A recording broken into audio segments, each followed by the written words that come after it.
వసుకి doctor appointment cancel అవుతుంది కదా. తర్వాత రిషి, వసు, జగతి, మహేంద్ర హాల్లో కూర్చుని మాట్లాడుకుంటూ ఉంటారు కదా.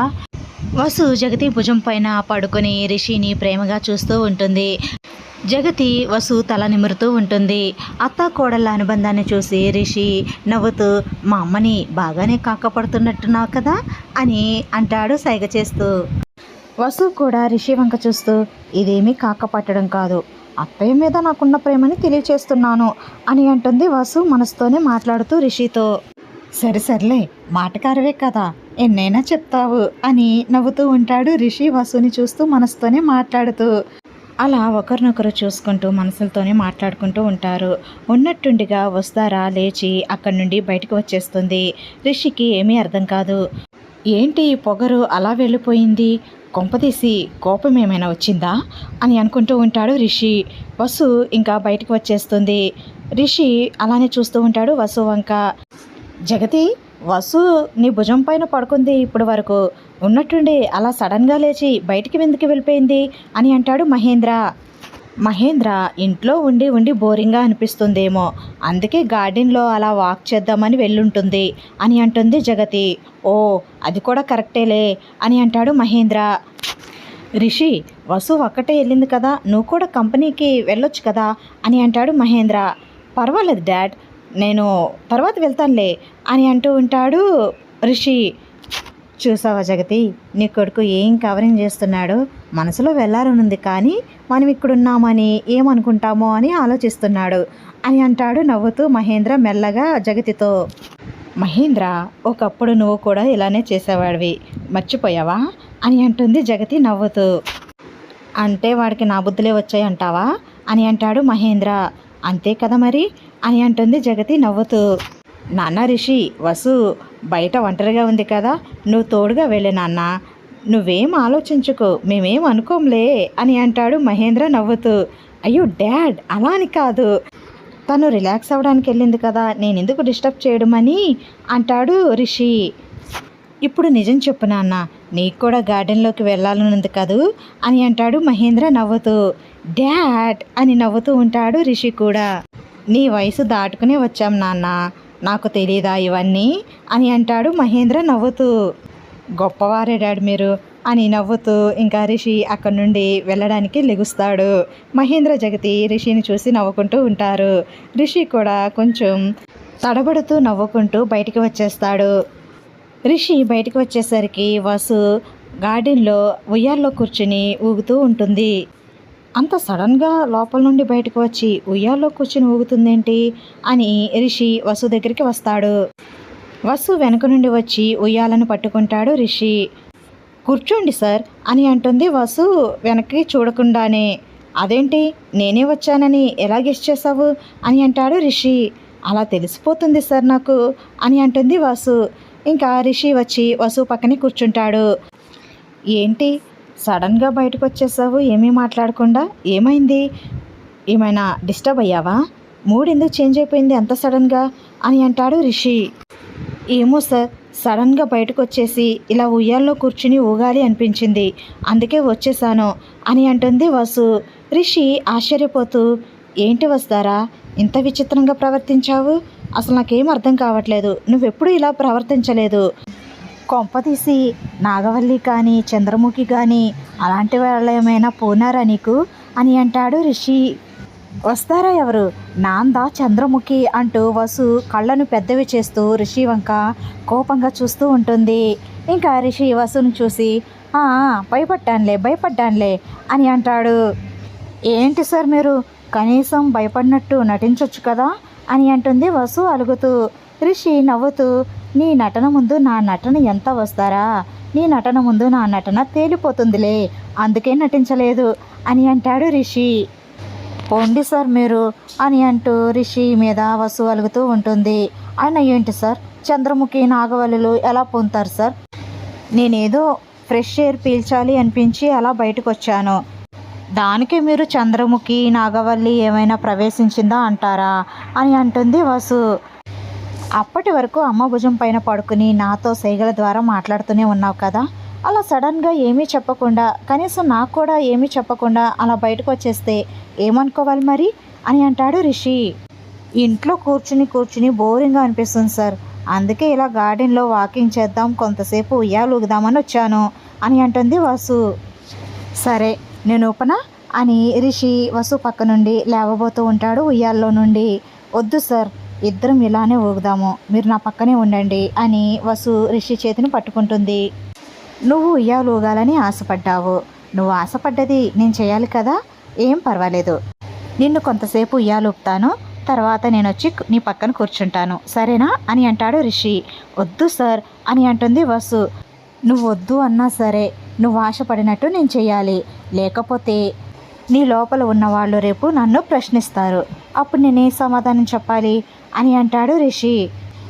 సార్, వాళ్ళు ఎందుకు అడుగుతారు మిమ్మల్ని అని అంటుంది వసు. ఆహా, ఎందుకు అడగరు, ఏదో ఒక సందర్భంలో నువ్వే చెప్తావు, అప్పుడు మీ నాన్న నన్ను ఉయ్యాలోపమంటే కూడా ఊపలేదు అని, అప్పుడు వాళ్ళు నన్ను అడుగుతారు కదా, వాళ్ళకి నేను సమాధానం చెప్పలేని స్థితిలో ఉండకూడదు కదా, అందుకే వాళ్ళకి ఛాన్స్ ఇవ్వకూడదు అంటే నేను ఇప్పుడు నిన్ను ఉయ్యాలో ఊపాల్సిందే అని అంటాడు రిషి నవ్వుతూ. ఏంటో సార్, నాకు అస్సలు అర్థం కావట్లేదు, మీరు నన్ను కన్ఫ్యూజ్ చేస్తూ మాట్లాడుతున్నారు అని అంటుంది వసు. రిషి నవ్వుతూ వసుని ఉయ్యాలు ఊపుతూ కబుర్లు చెప్తూ ఉంటాడు. వసు కూడా గలగల మాట్లాడుతూ ఉంటుంది. అంతలో రిషికి ఫోన్ వస్తూ ఉంటుంది. వస్తారా, ఫోన్ వస్తుంది, ఒక్క నిమిషం మాట్లాడొస్తాను అని కొంచెం పక్కకు వెళ్ళి రిషి ఫోన్ మాట్లాడుతూ ఉంటాడు. వసు ఉయ్యాలు ఊగుతూ ఉంటుంది. ఉయ్యాలు ఊగేది నెమ్మదిగా ఉయ్యాలు దిగుతుంది వసు. చప్పుడు చేయకుండా నెమ్మదిగా రిషి వెనకాలకెళ్ళి నుంచుంటుంది. ఇంకా రిషి ఫోన్ మాట్లాడేసి పెట్టేసి ఇటువైపుకి తిరుగుతాడు. అంతలో వసు కలర్స్ రిషి ముఖానికి రాసి హ్యాపీ హోలీ సార్ అని నవ్వుతూ ఉంటుంది. రిషి నవ్వుతూ, హే, కలర్స్ ఎక్కడ పెట్టావు, ఇలా ప్లాన్ చేసావా అని అంటాడు రిషి. అవును సార్, ఎలా ఉంది అని అంటుంది వసు. ఇంతకీ కలర్స్ ఎక్కడ దాచావు అని అంటాడు రిషి. దాయలేదు సార్, అదిగో ఆ టేబుల్ పైన పెట్టాను, మీకు కనిపించకుండా పేపర్తో కవర్ చేసేసాను అని అంటుంది వసు. ఓ, బాగానే ప్లాన్ చేసావైతే అని రిషి కూడా ఆ టేబుల్ దగ్గరికి వెళ్ళి కలర్స్ తీసుకొచ్చి వసుకి రాసి హ్యాపీ హోలీ వసు అని హోలీ శుభాకాంక్షలు తెలియజేస్తాడు వసుకి. వసు రిషికి కలర్స్ రాసేసి ఇంకా రిషికి దొరకకుండా పరిగెడుతూ ఉంటుంది. వసుని పట్టుకోవడానికి రిషి కూడా పరిగెడుతూ ఉంటాడు. అంతలో జగతి మహేంద్ర, వీళ్ళేంటి చాలాసేపు అయింది కదా బయటకు వెళ్ళి ఇంకా లోపలికి రాలేదు ఏంటి అని వాళ్ళిద్దరూ కూడా గార్డెన్లోకి వస్తారు. వసు పరిగెడుతూ వసు కాలు స్లిప్ అయ్యి పడిపోబోతూ ఉంటుంది. జగతి వసు అని గట్టిగా అరుస్తుంది. వసు కాలు స్లిప్ అవ్వడం చూసి రిషి పరిగెట్టుకుని వెళ్ళి వసు పడకుండా రిషి గట్టిగా పట్టుకుంటాడు. జగతి వసు దగ్గరికి వచ్చి, ఏంటి వసు, నువ్వేమైనా చిన్నపిల్లవు అనుకుంటున్నావా, నువ్వు మామూలు మనిషివి కాదు, ఇప్పుడు ప్రెగ్నెంట్వి, ఆ విషయం గుర్తుందా, ఎందుకు ఇలా పరిగెడుతున్నావు, అసలు ఏమైనా అయితే, ఇప్పుడు కాలు జారింది, స్లిప్ అయ్యి ఏదైనా తగలరాని చోట తగిలితే ఏమైనా ఉందా, అసలు నీకు బుద్ధుందా అని ఆవేశంగా తిట్టేస్తూ ఉంటుంది జగతి. అత్తయ్య అది అని అంటూ ఉంటుంది వసు. ఏంటి జగతి, వాళ్ళు హోలీ ఆడుకుంటున్నారు, అనుకోకుండా కాలు స్లిప్ అయింది, అయినా పడలేదు కదా, పడకుండా రిషి పట్టుకున్నాడు కదా, ఎందుకు అంత కోప్పడుతున్నావు అని అంటాడు మహేంద్ర. పడలేదు కాబట్టి సరిపోయింది మహేంద్ర, అదే పడుంటే ఏమైనా జరుగుంటే వసుకి అని అంటుంది జగతి. నాకేమైనా జరుగుతుందని బాధపడుతున్నారా, లేకపోతే మీ వారసులకి ఏమైనా జరుగుతుందని బాధపడుతున్నారా అని అంటుంది వసు కోపంగా బొంగమూతి పెడుతూ అలుగుతూ. వసు, వారసుల కోసం నేనేమీ ఆరాటపడడం లేదు, నా ఫస్ట్ ప్రయారిటీ నీకే, ఆ విషయం నీకు తెలీదా, ఎందుకు అలా మాట్లాడుతున్నావు, అయినా నువ్వు హ్యాపీగా నువ్వు సేఫ్గా ఉంటేనే కదా వాళ్ళు సేఫ్గా బయటకు వచ్చేది, ఆలోచించకుండా వెనక ముందు చూసుకోకుండా ఇలా పరిగెడితే ఎలా అని అంటుంది జగతి. వసు అలిగి ఏం మాట్లాడకుండా సైలెంట్గా ఉంటుంది. అమ్మా వదిలే, ఏదో సరదాగా అలా పరిగెట్టింది, తను పడిపోతుంది అని తను కూడా అనుకోలేదు కదా, ఎందుకు అంత కోప్పడతావు అని అంటాడు రిషి. అది కాదు రిషి, నా బాధ నీకు అర్థం కావట్లేదు, ఇప్పుడు చూసావా వసు ఎలా మాట్లాడుతుందో, వారసుల కోసం నేను తాపత్రయపడుతున్నానంట, నేను తన గురించి ఆలోచిస్తుంటే తను ఇంకోలా ఆలోచిస్తుంది అని అంటుంది జగతి. వసు పడుతుందేమో అని భయపడ్డావు, పడలేదు కదమ్మా, నేను పట్టుకున్నాను కదా పడకుండా, తనని ఎంజాయ్ చేయని అమ్మా, తనకి ఏ ఆపద ఎటువంటి హాని జరగకుండా కాపాడుకునే బాధ్యత నాది, నేను దగ్గరే ఉన్నాను కదా, నేను దగ్గర ఉండగా వసుకి ఎటువంటి ప్రమాదము జరగనివ్వను అని అంటాడు రిషి. వసు ఎంజాయ్ చేస్తుంటే నేను కాదు అనట్లేదు రిషి, కానీ వెనక ముందు అసలేం జరుగుతుందో గమనించుకుంటూ ఉండు అని చెప్తున్నాను రిషి అని అంటుంది జగతి. నాకు అర్థమైందిలే చెప్పింది అని అంటుంది వసు కోపంగా. ఈ మాత్రం దానికే అలిగేసింది చూడు నా మీద అని అంటుంది జగతి. రిషి మహేంద్ర నవ్వుతూ ఉంటారు. నేనేం అలగలేదు, నేను బాగానే ఉన్నాను అని వసు తన చేతుల్లో నుండి రంగులు తీసి హ్యాపీ హోలీ అత్తయ్య అని జగతికి రాసేస్తుంది. మావయ్య మిమ్మల్ని ఎలా వదిలేస్తాననుకున్నారు, మీకు కూడా రాయాల్సిందే అంటూ మహేంద్ర కూడా రంగులు రాస్తూ ముఖానికి హ్యాపీ హోలీ మావయ్య అని నవ్వుతూ ఉంటుంది వసు. జగతి కూడా రంగులు తీసుకొచ్చి హ్యాపీ హోలీ రిషి అని రిషికి రాస్తుంది. హ్యాపీ హోలీ అమ్మ అని జగతికి కూడా రిషి రంగులు రాస్తాడు. డాడ్ హ్యాపీ హోలీ డాడ్ అని రిషి మహేంద్ర కూడా రంగులు రాస్తాడు. హ్యాపీ హోలీ నాన్న అని మహేంద్ర కూడా రిషికి రంగులు రాస్తాడు. జగతి రంగులు తీసుకువచ్చి వసుకి రాసి హ్యాపీ హోలీ వసు అని వసుని హక్ చేసుకుంటుంది. అత్తయ్య గారికి నా మీద కోపం తగ్గిందా అని అంటుంది వసు నవ్వుతూ. కోపం కాదు వసు, జాగ్రత్తగా ఉండు అని అంటుంది జగతి. సరే అత్తయ్య అని నవ్వుతూ ఉంటుంది వసు. జగతి కూడా నవ్వుతూ ఉంటుంది.